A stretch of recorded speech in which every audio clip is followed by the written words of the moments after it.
நான் வந்துட்டு அபர்ணா லக்ஷ்மி இப்போ தான் 12th படிச்சுட்டு காலேஜில் அப்ளிகேஷன் போட்டிருக்கேன். வீட்டுக்கு தவணை கொடுக்குறேன்னு சொல்லிட்டு ஒரு தவணைக்கார் வருவார். அவர் ஸ்கூலில் சாராக இருக்காரு. அவர் வந்துட்டு என்கிட்ட அப்யூஸ் பண்ணுறாரு எங்கள் அம்மா இல்லாதப்ப. நான் அதனால கம்ப்ளைண்ட் கொடுத்ததுனால வந்து இன்னமும் என்னால் யூரின் மோஷன் எதுவுமே போக முடியல. ரொம்ப வலிக்குது, அந்த இடம்லாம் ரொம்ப பெயினாக இருக்குது, சொல்ல முடியாத அளவுக்கு இருக்குது.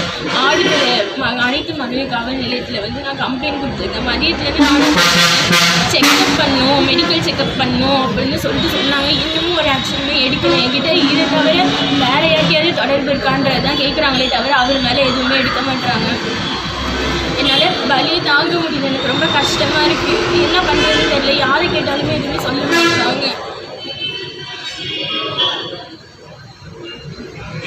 இவங்க ஆக்ஷனே எடுக்க மாட்டாங்க. வந்து உட்கார்ந்ததுலேருந்து உட்காருங்க இன்ஸ்பெக்டர் வருவாங்க. இப்போ தான் இன்ஸ்பெக்டர் வந்துருக்காங்க. ஒரு இது கூட இல்லை. நாங்கள் என்ன பண்ணுறதுன்னு தெரியாமல் தவிச்சிட்டு உட்காந்துருக்கோம். ஹெல்ப் பண்ணுங்க ப்ளீஸ்.